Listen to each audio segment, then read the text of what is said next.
Ei, Está rodando ali. isso.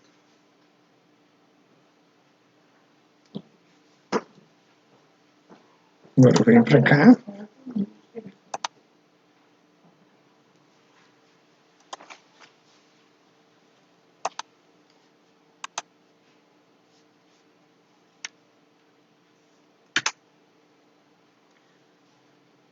Agora pode acompanhar do celular ali, né?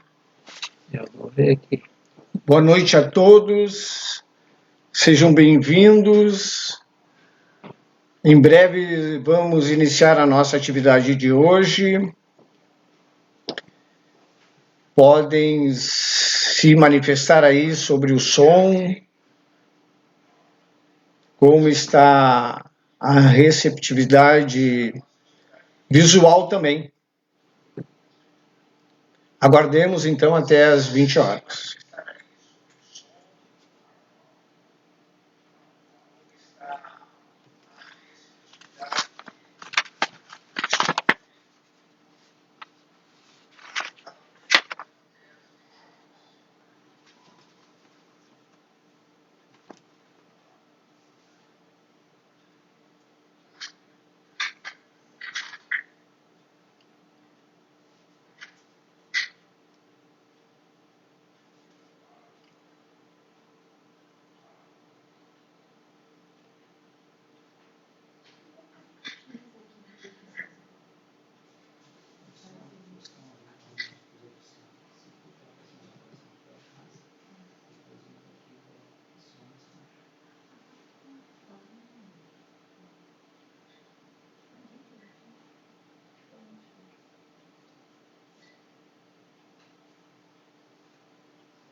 Vamos então iniciar a nossa atividade, são 20 horas. Vamos pedir a todos que estão sintonizados que pensem na imagem que mais ajuda para que possa ficar receptivo. Sugerimos sempre pensar em Jesus. Se todos nós pensarmos em Jesus, vamos nos unir neste pensamento. E então vamos produzir uma corrente vibratória que vai ajudar a compreensão, o entendimento, a produção de fluidos e energias que são próprias dessa atividade e também daqueles nossos benfeitores espirituais que trabalham e dirigem esta atividade no plano espiritual nesta casa. Queremos rogar, querido Mestre Jesus, a ajuda para que essa atmosfera possa estar impregnada de fluidos e energias curadoras, tonificadoras, balsamizantes e revigorantes. Mas principalmente da compreensão da inteligência, do entendimento, da afabilidade, da doçura, da resignação, do perdão, da indulgência, da lei de justiça, amor e caridade na sua maior pureza. Que ela possa, essa atmosfera, tocar intimamente cada molécula de célula dos nossos corpos inteligentes, fluídicos e físicos, deixando-nos então receptivos aos planejamentos e propósitos da noite. Pedimos então licença e iniciamos a nossa atividade de hoje. Como está aqui neste slide, né, vamos falar sobre pecado por pensamento. Esse item está lá no capítulo 8, bem-aventurados os que têm puro coração, nos itens de 5 a 7, verdadeira pureza. Eu selecionei aqui alguns trechos desses itens de 5 a 7 para que possamos, então, ter um pequeno entendimento do que o Allan Kardec pegou lá do Evangelho do Mateus e colocou aqui. Então, começa assim: aprendestes que foi dito aos antigos, não cometereis adultério. Eu, porém, vos digo que aquele que houver olhado uma mulher com mau desejo para com ela, já em seu coração cometeu adultério com ela. Mais abaixo, no item 6, ele vai colocar o seguinte: a palavra adultério não deve absolutamente ser entendida aqui no sentido exclusivo da acepção que lhe é própria, porém num sentido mais geral. Muitas vezes Jesus a empregou por extensão para designar o mal, o pecado, todo e qualquer mau pensamento. Como, por exemplo, nessa passagem: porquanto se alguém se envergonhar de mim e das minhas palavras, dentre esta raça adúltera e pecadora, o Filho do Homem também se envergonhará dele, quando vier acompanhado dos santos anjos na glória de seu Pai. Mais abaixo ainda, ele vai falar que a verdadeira pureza não está somente nos atos, está também no pensamento. E aí a gente já começa a entrar por uma etapa de como é tão importante os nossos pensamentos e o que ele impacta em nossos corpos de manifestação. Corpos de manifestação, que é o perispírito e o corpo físico. Então, foi o que Jesus quis dizer: ele condena o pecado mesmo em pensamento, porque é sinal de impureza. E mais abaixo, então, né, nesse mesmo item 6, ele vai falar: todo pensamento mau resulta, pois, da imperfeição da alma. Mas, de acordo com o desejo que alimenta de depurar-se, mesmo esse mau pensamento se lhe torna uma ocasião de adiantar-se, porque a pessoa então pode repelir e então não está produzindo o progresso, né? Porque ela o repele com energia. É indício de esforço por apagar uma mancha, né? E por fim, lá no item 7, ele vai falar: Em resumo, naquele que nem sequer concebe a ideia do mal, já há progresso realizado. Naquele a quem essa ideia acode, mas que a repele, há progresso em vias de realizar-se. Naquele finalmente que pensa no mal, e nesse pensamento se compraz, o mal ainda existe na plenitude da sua força. E aí ele fecha dizendo: num, o trabalho está feito, no outro está por fazer-se. Deus, que é justo, leva em conta essas gradações na responsabilidade dos atos e dos pensamentos do homem. Então, fica bem claro, né, nesse item aí, que é falar sobre pecado por pensamento, que todo aquele campo mental que nós ocupamos com pensamentos que são contrários à lei de justiça, amor e caridade, está, então, vai nos causar transtorno.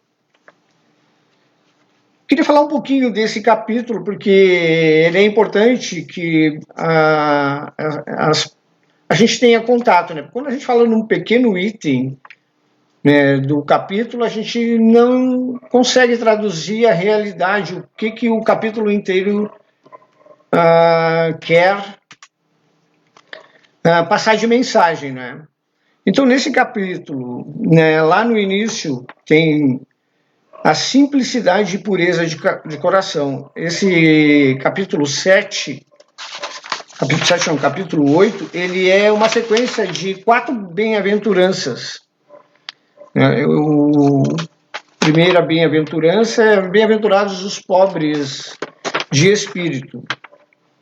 E esse é bem-aventurados, o capítulo 8 é bem-aventurados os que têm puro coração. O 9 é o bem-aventurados os mansos e pacíficos. E o 10º é bem-aventurados os misericordiosos. Então, há uma sequência de 4 bem-aventuranças que nos remetem a repensar a qualidade dos nossos pensamentos. Essa qualidade de pensamento, né, ela impacta profundamente nos nossos corpos de manifestação. Então, simplicidade e pureza de coração. A pureza de coração é inseparável da simplicidade e da humildade. Exclui toda a ideia de egoísmo e de orgulho, que são condições ainda de bastante materialidade que está presente em nosso íntimo. Por isso é que Jesus toma a infância como emblema dessa pureza, do mesmo modo que tomou como a da humildade.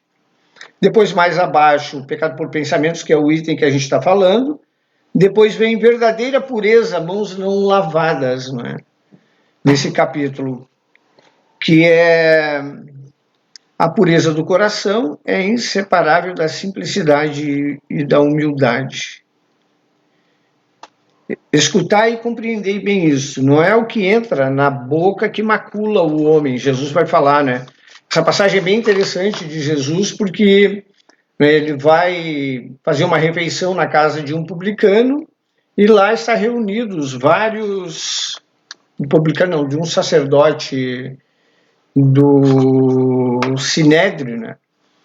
E aí o sacerdote chama a atenção de Jesus, por que os seus discípulos não lavam as mãos? E aí Jesus então vai falar que a verdadeira pureza, né, não é a que está do lado de fora, é a que está por dentro, né? Então, não é o que entra na boca pela boca que macula o homem, é o que sai da boca do homem que macula, porque o que sai da boca procede do coração. Nessa figuração procede do coração, tem a ver com os nossos pensamentos. Depois, mais abaixo, tem escândalos. Se a vossa mão é motivo de escândalo, cortai-o, né?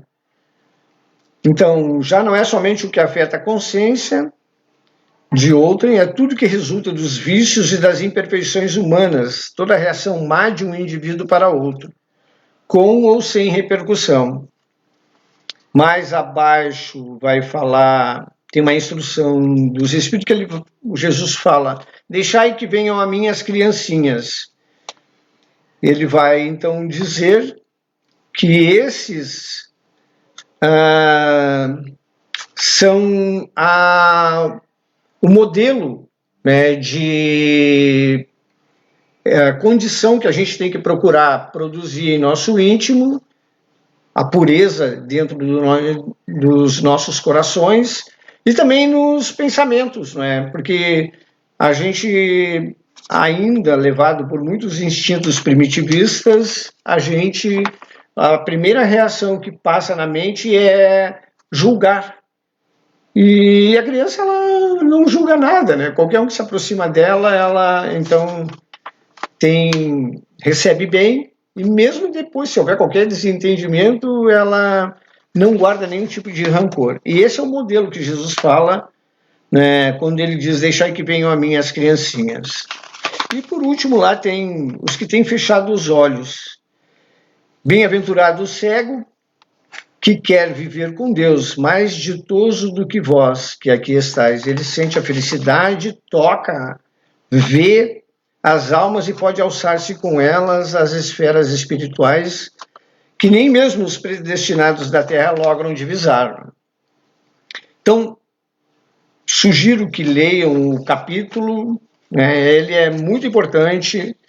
Não só esse capítulo, essas 4 bem-aventuranças aí é bem legal para a gente fazer um entendimento, né, de como é a nossa postura nesse plano que a gente está, por hora, ocupando, né, nesse planeta de provas e expiação, que já passa, na verdade, né, já está numa etapa de transição para a regeneração.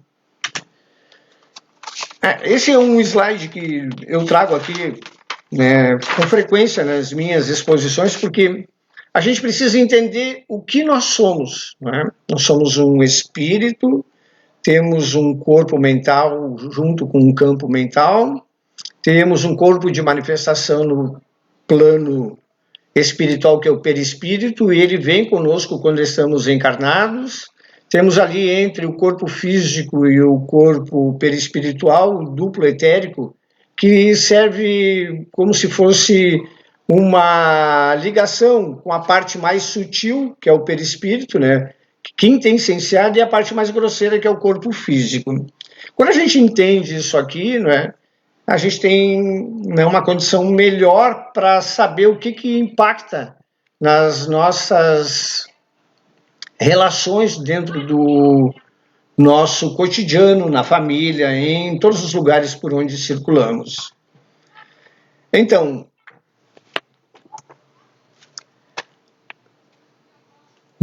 é importante, não é, que... Vou voltar um pouquinho ali, no slide anterior, porque o nosso campo mental é onde nós produzimos todos os tipos de energia, né? E essas energias, elas vão então ser metabolizadas no perispírito e vão chegar então no corpo físico. O cérebro é determinante para distribuir isso pelo corpo físico. Então, pensamentos mais... Aqui, esse slide das 3 regiões do cérebro, né, está no livro do André Luiz, No Mundo Maior, que ele trata, né, dos 3 andares da mente. E como a gente está falando de mente e tudo que a gente produz no nosso campo mental, eu achei oportuno trazer. Então, no tronco encefálico ali, né, está a parte subconsciente, é onde estão os automatismos. Lá no córtex motor, né, ele é a parte do consciente, é onde precisamos fazer o exercício de todas as construções que são importantes para a gente alcançar a nossa evolução dentro da escala espírita, né? Somos ainda espíritos de terceira ordem, e a característica desses espíritos de terceira ordem é a matéria ainda domina o espírito. E tem uma vaga, né, um vago entendimento de Deus. Para que possamos subir na escala espírita, né, para espíritos de segunda ordem, nós precisamos, então, entender o que somos e produzir tudo o que é preciso para fazer essas conquistas que estão lá no lobo frontal. Então, no cérebro inicial, o subconsciente está ali as leis de conservação, reprodução e destruição. E isso, na grande maioria das vezes, aparece, não é, em nossos relacionamentos no nosso cotidiano, na família, não é, no trabalho, na ida de casa para o trabalho, enfim, nesses ciclo de vigília, né, que a gente passa, né, quando estamos acordados, a gente interage com uma série de ambientes. Mas os nossos pensamentos, às vezes, né, são automáticos, que são, né, tem a ver, às vezes, na grande maioria das vezes, com as leis de conservação, reprodução e destruição. Então, é preciso, por exemplo, quando julgamos uma pessoa, e tem a ver exatamente com esse item aqui, que é o objeto da nossa palestra, né, o pecado por pensamento, que é quando nós produzimos qualquer tipo de pensamento de querer, não é, agredir, quando querer fazer qualquer manifestação de desagrado para aqueles que estão interagindo, isso está nas leis de conservação, reprodução e destruição, né? E focar nessa base aqui não nos dá condições para fazer as conquistas que a gente precisa. O segundo andar da mente, que é o córtex motor, as conquistas, o esforço, a vontade, as energias motoras que nos ajudam, né, a construir o que precisamos. Lá estão as leis de sociedade, trabalho, progresso, igualdade e liberdade. E no lobo frontal, então, o superconsciente, né, o futuro, os ideais, as metas a realizar. Lá estão as leis de adoração, justiça, amor e caridade, né? E a lei de perfeição moral. Então, quando circulamos por esses três andares, né, nós estamos, então, produzindo o progresso, que é quando Jesus fala, né, que devemos exercitar o amor, né, fazer as bem-aventuranças, que é a pureza de coração, né? Então, entender o próximo, todos aqueles que chegavam a Jesus, ele entendia e produzia tudo que era preciso para as conquistas daqueles que se aproximavam e pediam ajuda ao mestre. Então, ele sempre perguntava, né? Jesus, espírito de uma grandeza maior, né? No Livro dos Espíritos Kardec faz uma pergunta, né? Qual é o modelo e guia da humanidade? E os espíritos respondem a ele que é Jesus, né? E esse modelo e guia a gente vai ter a certeza quando a gente lê um livro que é muito importante, que é sobre a criação do planeta, que é A Caminho da Luz. Lá o Emmanuel faz uma descrição sobre a grandeza de Jesus. Ele diz que o mestre, então, vem trabalhar as camadas tectônicas do planeta, produzir tudo que é preciso para que a humanidade cresça, né, que os habitantes que vão chegar cresçam, para a imortalidade. Quando li esse comentário aí do Emmanuel, cujo título é A Gênese Planetária, eu fui entender a grandeza de Jesus. Essa grandeza de Jesus aparecia quando todos aproximavam dele, né, para pedir coisas. Jesus me cura.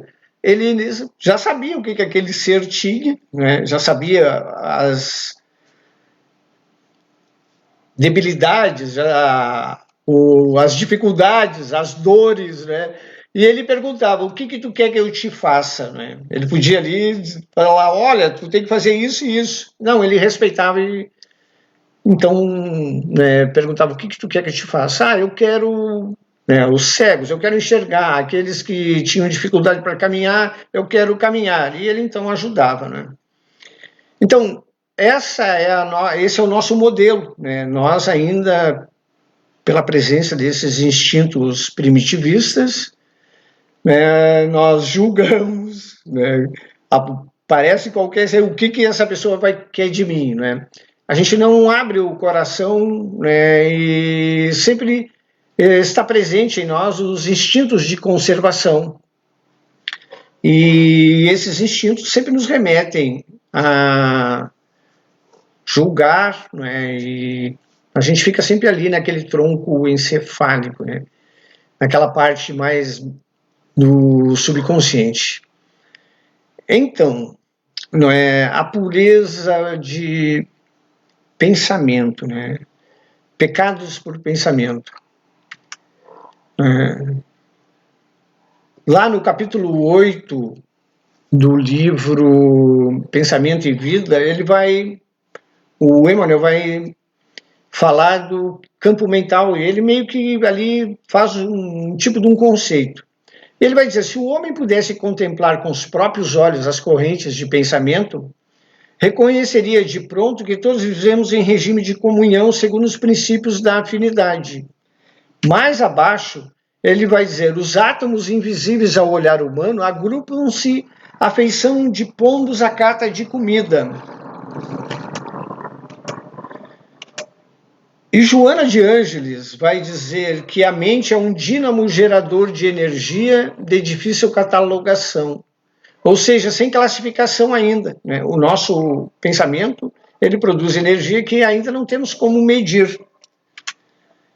Expressa-se automaticamente, envolvendo todos os nossos centros de força sem que nos demos conta. Conforme o conteúdo emocional, então, o conteúdo emocional, raiva, amor, ódio, né? De que esse conteúdo emocional se reveste, esta energia estará impregnada de um elemento químico que pode nos causar bem ou mal. Quando a gente está com qualquer tipo de dor, né, falamos da dor, uma dor de cabeça, a gente vai vai comprar uma química, não é? O comprimido, o remédio não é uma química. Então a gente vai lá e compra e então ingere, e essa química vai ter uma ação e vai provocar uma reação nos nossos corpos físicos. Então, esse pensamento é a mesma coisa, né? Ele tem uma reação química, né? E mais à frente vou mostrar, tem um slide aqui, sobre o impacto dessa reação química em nossos corpos. Falar um pouquinho da pineal, que é uma estrutura sensorial que capta o impulso magnético, levando a informação ao cérebro, gerando efeitos conforme o teor da informação. Então, temos aqui o centro coronário, centro de força coronário, né? E esses pensamentos vêm por esse centro e a pineal, então, capta e vai, então, distribuir no corpo físico. Se dá exatamente lá na pineal, tem os cristais de apatita, que é como se fosse a secretária do celular. Capta a mensagem e distribui depois no corpo físico.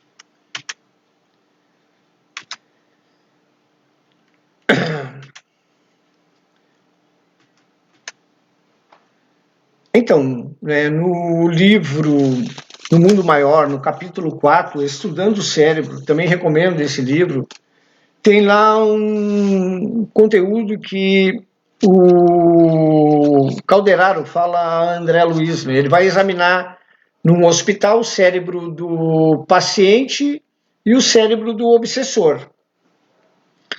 E ele vai falar então, né, que existe a química fisiológica e temos também a química espiritual. como possuímos a orgânica e a inorgânica, existindo extrema dificuldade em definir-lhes os pontos de ação independente. Quase impossível é determinar a fronteira entre o espírito e o corpo físico, né? Então, quando a gente está com alguma dor, a gente usa o recurso da alopatia, e de outras, né? Na casa espírita, a pessoa vem e recebe um passe. Aí a pessoa se melhora, mas, né, os pensamentos não se melhoram. Então, o que aparece, né? A gente não trata a origem sempre está dentro de nós, né? Nós precisamos avaliar qual é a qualidade dos nossos pensamentos durante os nossos cotidianos, nas relações de trabalho, né? Porque nessas relações aparece tudo que a gente precisa para que nós façamos o exercício e então vai aparecer as transformações daquelas imperfeições que a gente tem, a gente vai ocupar com virtudes. Se a pessoa fala mal, a gente devolve com uma prece. E essa ação no campo mental, ela é determinante para que haja o equilíbrio, né? Todas as células dos nossos corpos físicos, fluídicos, estão alinhadas com as leis de Deus. Qualquer tipo de pensamento que não esteja alinhado com as leis de Deus vai produzir um impacto e uma desorganização no corpo, nos corpos de manifestação.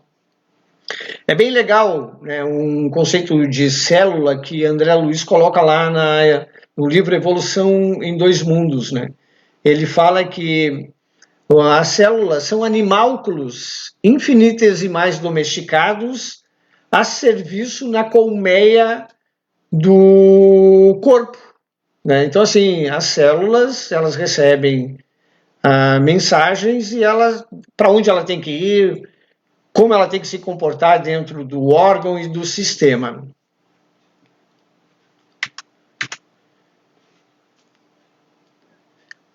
Aqui tem uma mensagem do Espírito de Verdade, né? Amai-vos, eis o primeiro ensinamento, instruí-vos, eis o segundo. Então, à medida que eu vou conhecendo e vou produzindo o amor, então eu estou a caminho, né, das construções que eu preciso fazer para progredir no planeta. E essa casa tem aqui um estudo para iniciantes da doutrina, que é o CIED, é o Ciclo Introdutório de Estudos da Doutrina Espírita, para aqueles que querem conhecer a doutrina e para aqueles que estão querendo, né, se iniciar na doutrina espírita. Não é obrigatório a frequência, é só para conhecer.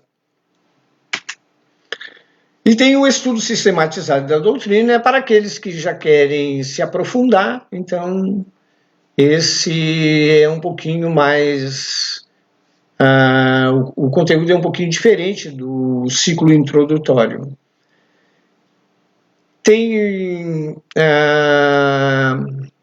a busca disso aqui, tem lá no grupo dos frequentadores da Sociedade Espírita, a pessoa que coordena o grupo dos frequentadores, ela pode então, né, falar de como é a aquisição não, a inserção nesses grupos aí. Mandem lá e perguntem, né, se alguém deseja continuar e quer seguir a doutrina espírita. Chegamos ao final. Vamos então fazer a nossa prece de encerramento. Agradecer a todos aqueles que aqui estão, pedir ao amigo Jesus, nosso companheiro de provas e progresso neste planeta, ao nosso Criador, que a tudo provê para que possamos então evoluir e progredir em todos os momentos. que tenhamos uma semana de progresso, que as provas que se apresentam na semana, nós possamos usar os conhecimentos que já adquirimos, que sejamos perseverantes nessas provas. Não nos deixa, querido Pai, fraquejar diante daquelas condições que nos ajudam a construir tudo que precisamos de virtudes. Assiste nossos líderes e governantes para que sejam exemplos do teu amor e da tua paz. Ajuda-nos a nos desfazer de tudo aquilo que impede os nossos progressos no planeta. Agradecidos, finalizamos então a atividade de hoje.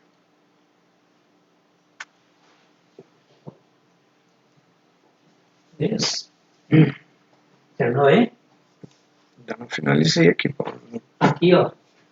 Vou finalizar agora. Não, dá uma olhadinha aqui. Não, apareceu sempre essa tela aqui, não apareceu só essa. Não. Não. Acho que tu tem que passar pro Face aqui. Não. Mas apareceu no Face? Aqui, ó, aqui tá tranquilo. Aqui apareceu bem. Aqui Aqui não. Aqui para nós? Para nós não, ficou tá. essa tela aqui. Desculpa. Não, isso não há problema nenhum, porque a gente tá ao vivo, não tem problema. E, aliás, nem precisava passar aqui. Sim. Vou finalizar aqui. Onde é que tá?